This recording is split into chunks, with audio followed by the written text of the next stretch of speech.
Hi everyone, welcome back to Car Fix. Today I'm going to do a video review of the All Powers 280 kilowatt hour battery and solar charger that I've got to go with it.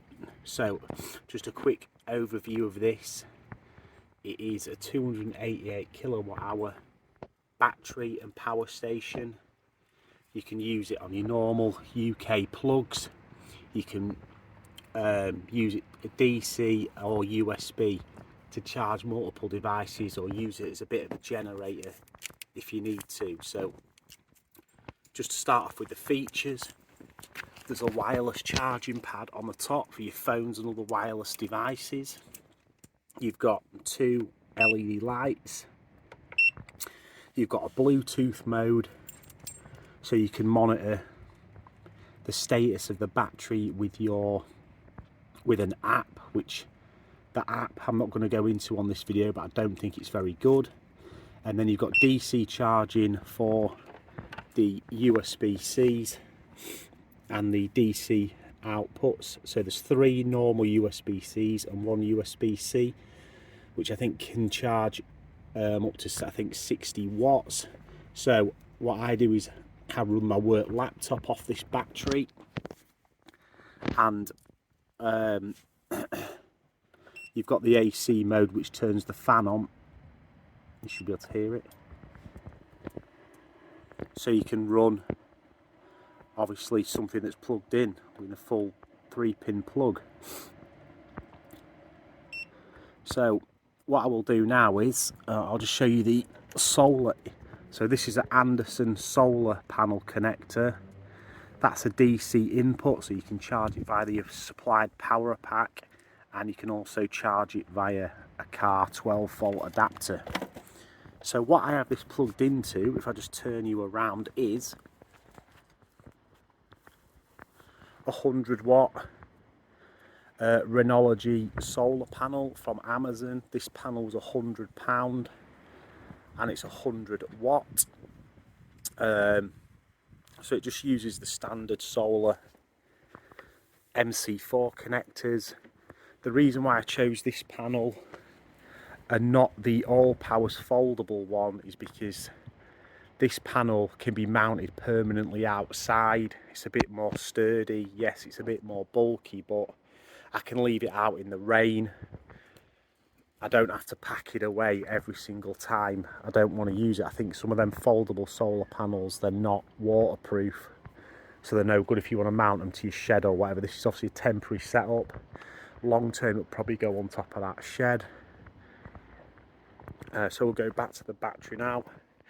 So just on price, I got this on Amazon sale for £200. I think it's £250 now, it's gone back up. The panel was £100, and then the adapter cable, because you don't get the adapter cable with the battery or the panel, it's about £10 for the Anderson to MC4 panels. I'll try and leave some links in the description if you want to buy any of this stuff. So if you look at the display, what it's telling you now is I'm on 21%. There's 31 hours worth of power in there.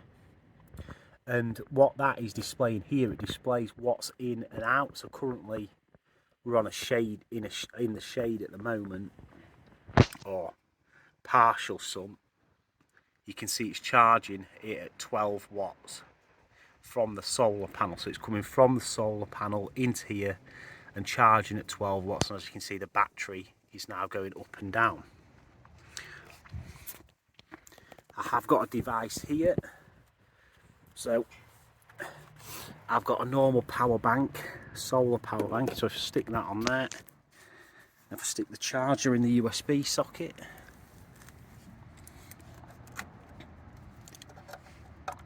so into the USB, I should have pre-prepped this really.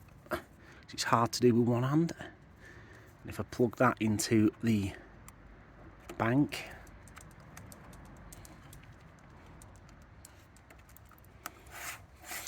and then because you're using the USB normal, you need to put it on DC mode, and you will see now the display has changed to 1 watt out.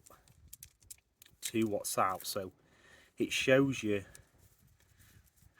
what things are charging at, and based on this outputting at 2 watts, it will stay on for 11 hours at 20% charge. So 2 watts out, 11 hours that'll do. So if I plug my phone in via the USB-C with the fast charging, it'll charge at 20 watts. If you put the laptop in, it'll charge at 60, and obviously it'll tell you how long it's going to run for on the display. I've run my LG OLED television off this, my laptop. So far I can't complain about the actual battery pack itself. To charge via the solar panel that I've got, obviously we're in October, November now in the UK. We're lucky to have any sun at all.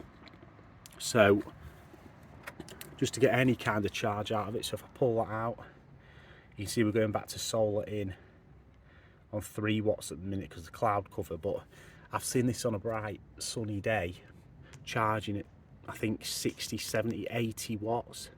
So it can take like, I think it's 4 to 5 hours to be from 0 to fully charged in bright sun. So it does actually charge fairly quickly by the panel if you've got the correct lighting.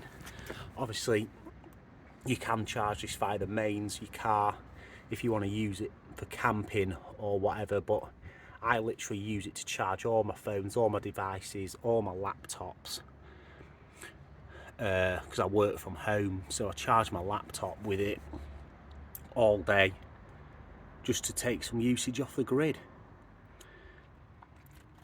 I'll just briefly say what you get with it. You get with instruction panel, an instruction book, and you get a little bag that has the mains charger in there, so a DC adapter with a power brick for your plugs if you want to charge it via the mains to take it on holiday or whatever with you. So I hope you like the quick review.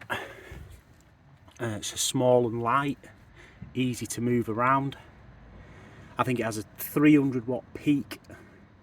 No, it's a 500 watt peak, 300 watt max, so I think it can peak to 500 for a small second without cutting out, but it can run up to 300 watts without tripping itself long term. So yeah, if you like the video, hit the like, favourite, subscribe, and I'll see you on the next one.